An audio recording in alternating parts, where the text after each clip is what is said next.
Assalamualaikum warahmatullahi wabarakatuh. Alhamdulillah ya dulur-dulur, malam ini sambil duduk nyantai ya, saya sekarang sudah sama Mbak Eko ya. Nah ini kan yang lagi viral-viral, kita kemarin sudah melakukan live tentang hantu lampor Mbak. Cuma ini kan masih masih trending-trendingnya.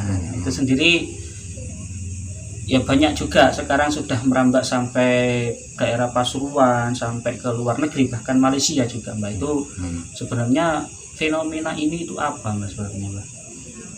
Oke, sebelumnya saya ucapkan dulu Assalamualaikum warahmatullahi wabarakatuh. Salam sejahtera untuk dulur-dulur Mbak Eko dimanapun berada. Kami doakan mudah-mudahan panjenengan semua selalu dalam keadaan sehat walafiat, selalu diberikan keselamatan oleh Allah, dan mudah-mudahan dilancarkan rezekinya ya, karena di masa pandemi seperti ini begitu banyak godaan, cobaan dan lain sebagainya ya. Oke dulur-dulur, seperti yang ditanyakan ya, pada panjenengan semua banyak bertanya, terutama dulur-dulur Mbak Eko ya, ini banyak bertanya tentang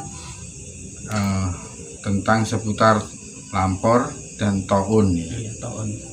Nah, itu sendiri toun dan lampor itu sebenarnya apakah sama atau memiliki perbedaan ciri khas tersendiri Mbak itu? Jadi kita kupas dulu tentang artinya ya sebenarnya. Jadi toun itu sendiri itu adalah sebuah wabah, sebuah wabah penyakit yang mematikan, itu disebut dengan toun ya.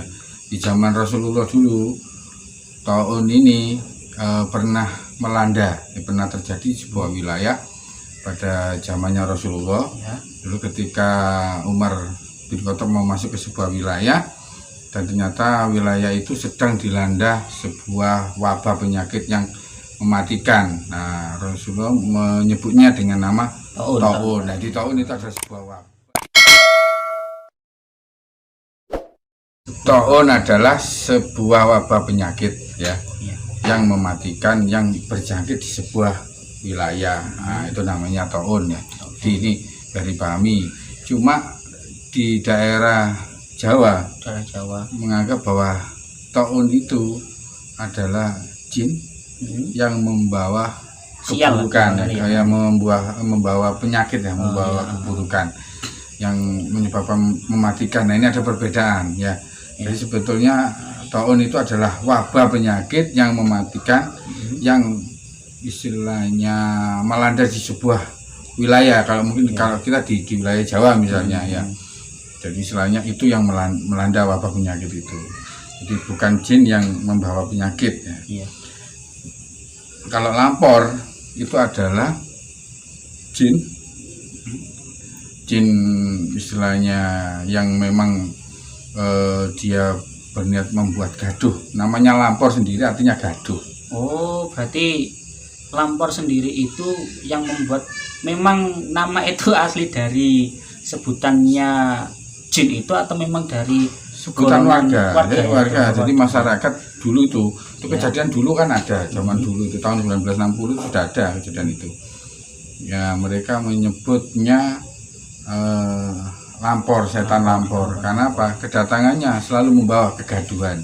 Nah, jadi sebelum mereka dulu itu, kalau di daerah Jawa Tengah namanya setan lampor ini biasanya kan identik dengan membawa keranda, jadi jin yang membawa keranda ya, atau membuat keributan-keributan, istilahnya kegaduhan-kegaduhan, yang akhirnya besoknya banyak warga yang meninggal.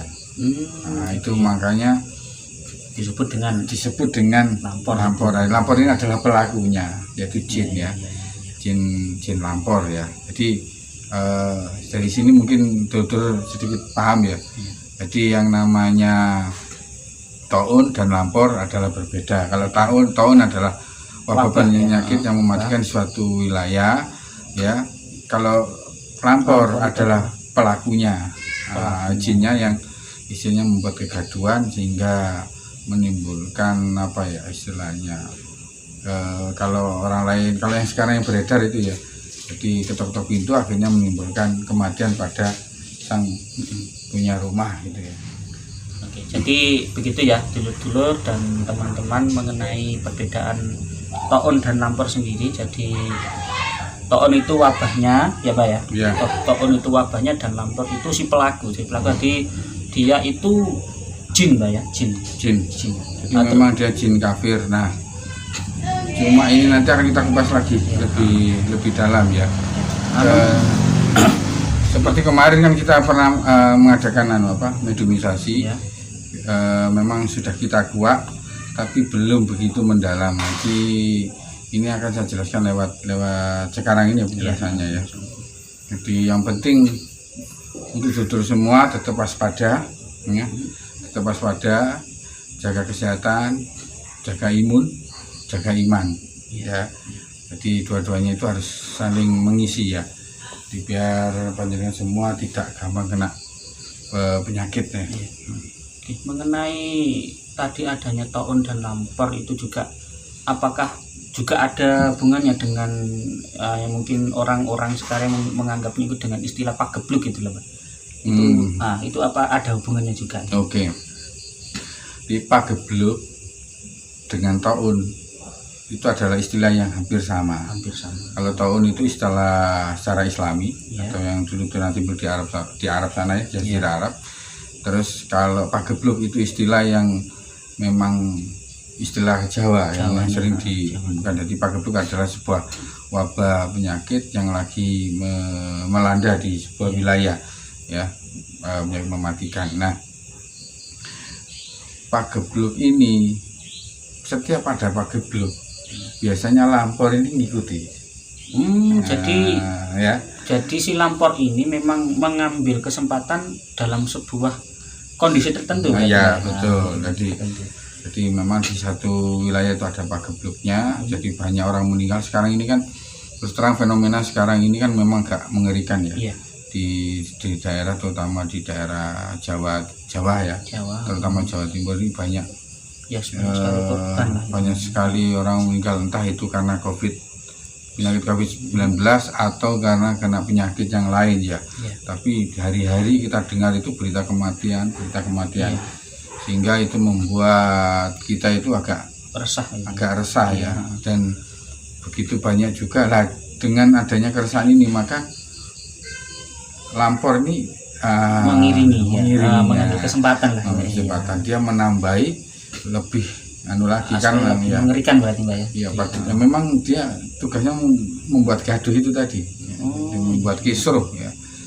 Jadi apakah ini benar ada? Ya insya Allah ini benar ada. Cuma ya alam bisawab ya. Cuma kalau memang itu jin kan tidak bisa menyebut nyawa. Iya. Jadi kalau yang ketok-ketok itu jin, kok yang di dalam bisa meninggal lah. Berarti kan kalau jin kan memang tidak bisa. Dia tidak mempunyai kuasa untuk mencabut nyawa. Nah, kalau itu malah karena ini masih sebuah misteri. Ya kita juga tidak tahu ini benar seperti itu atau enggak, kita kurang tahu. Untuk ini Mbak yang mungkin dari ucapan Mbak yang agak menarik untuk dibahas itu mengenai teror ya. Kan banyak teror itu kadang orang ada yang diketok pintunya rumahnya, ada yang melihat keranda terbang. Apakah mungkin di kemudian hari akan ada versi-versi cara mereka mengganggu dengan cara yang lain lah hitungannya? Kalau menurut yang jelas cara yang lama itu masih tetap dilakukan selama kita masih meyakininya dan masih mempercayainya. Gitu. Dia akan tetap menggunakan cara-cara yang lama. Tapi kalau masyarakat kita sudah mulai tidak mempercayainya, sudah tidak meyakininya, maka dia akan menggunakan cara yang lain ya.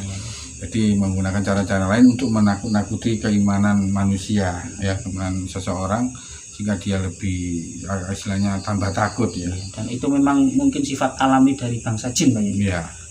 Dari zaman Nabi Adam juga memang seperti itu ya Pak. Iya, betul. Dengan cara-cara yang lain. Kemudian ini yang lebih menarik, kemarin itu ada yang menyangkut pautkan dengan pagebluk ini atau lampor ini Mbak ya. dengan Nyi Roro Kidul. Nah, itu bagaimana kok sampai ada kaitannya dengan Nyi Roro Kidul ini? Nah, ini cerita ini berawal dari dulu di Jawa Tengah. Ya, sekitar kalau kita ini lahirnya tahun 80-an atau sebelum tahun 80-an pasti banyak mengetahui hal-hal seperti ini, cerita seperti ini. Jadi dulu itu berawal dari bisa di Jawa Tengah sana, bahwa dulu kan ada pagebluk juga.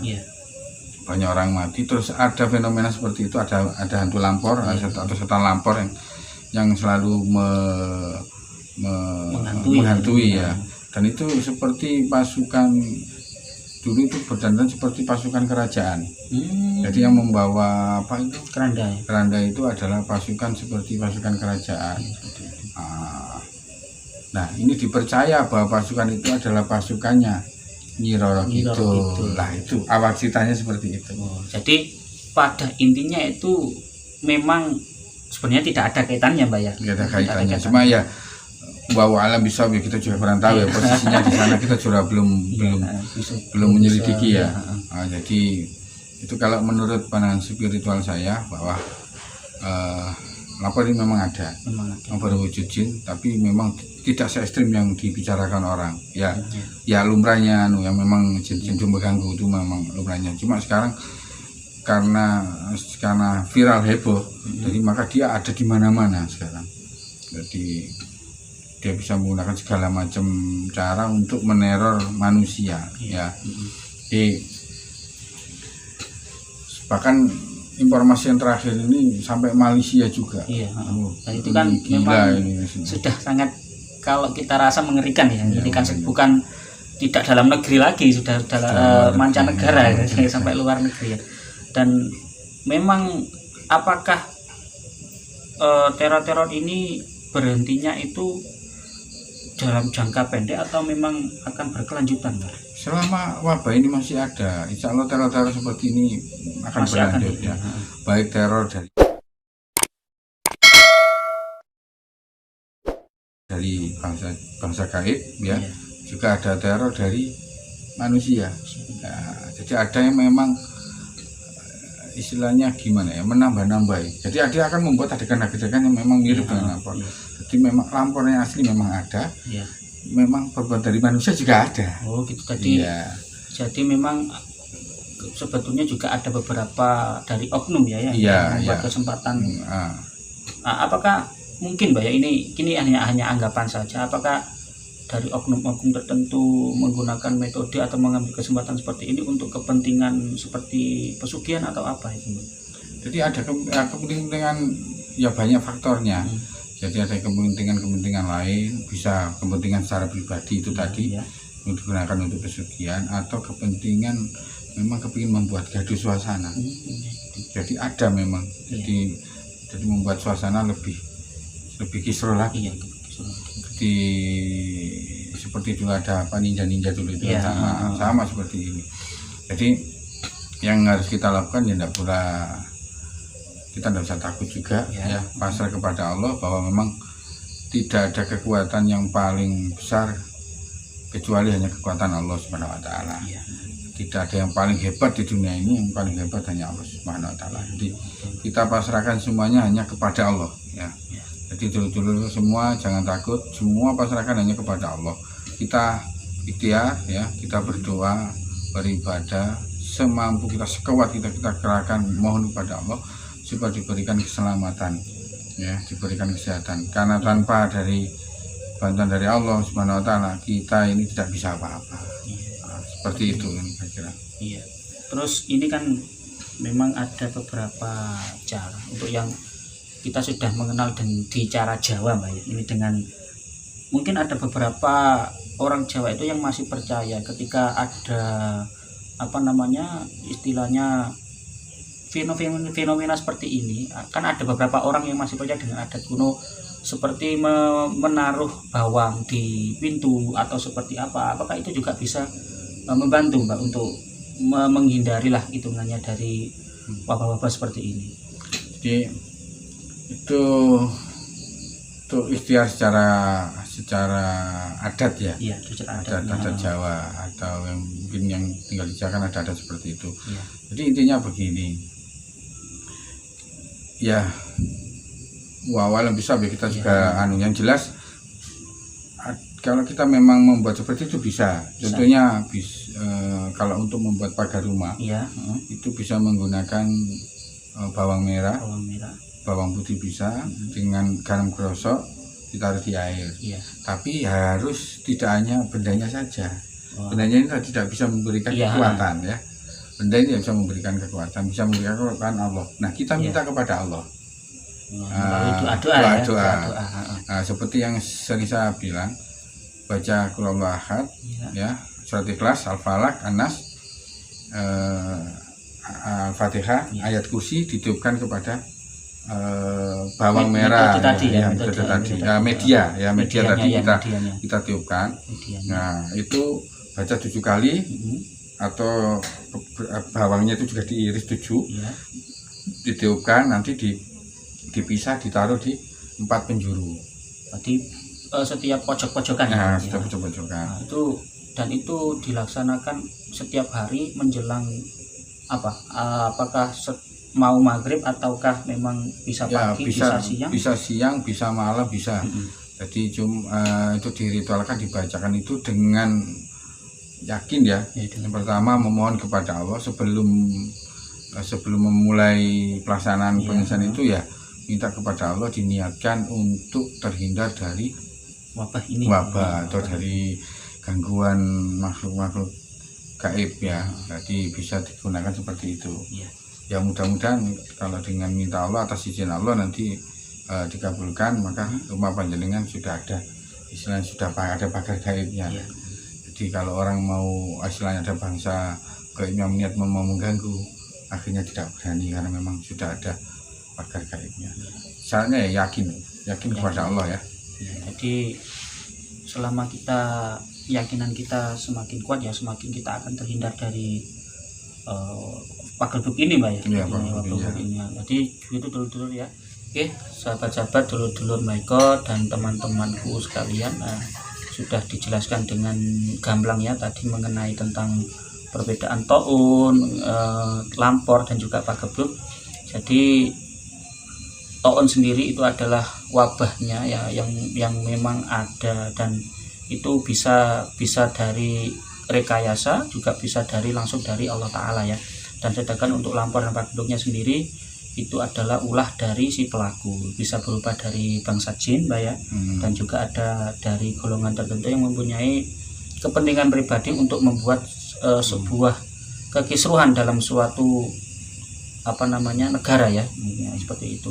Oke dulur-dulur, mungkin bisa cukup sekian penjelasan yang bisa kita sampaikan ya. Mbak ya, mungkin ada pesan dari Mbak Eko untuk sahabat-sahabat kita. Oke, untuk dulur-dulur Mbak Eko dimanapun berada, mudah-mudahan tadi penjelasan sedikit ya, mungkin nanti bisa memberikan sedikit informasi pada panjenengan dan edukasi. Kalau memang panjenengan kepingin mau tanya-tanya ya lebih dalam, bisa lewat komen ya. Panjenengan semua komen nanti insya Allah akan kami balas, atau bisa gabung di grup WA kita.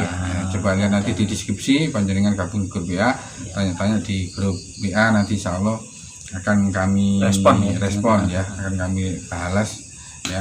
Dan oke dulu ya. Terus yang selanjutnya, mudah-mudahan kita ini terhindar dari segala macam bahaya musibah ya, dari virus ini yang memang sekarang kita lagi ngalami pandemi COVID-19 dengan varian baru itu yang lebih ekstrim ya, sehingga terjadi kematian di mana-mana. Nah, tetap jaga kondisi, jaga kesehatan, jaga imunnya ya, jaga imannya ya. Nah, itu pesan dari saya, mudah-mudahan bisa memberikan manfaat untuk kita semua. Sampai ketemu di channel-channel di konten-konten Mbak Eko berikutnya ya. Tunggu kami di konten-konten berikutnya. Oke, sekian dari kami. Assalamualaikum warahmatullahi wabarakatuh. Waalaikumsalam.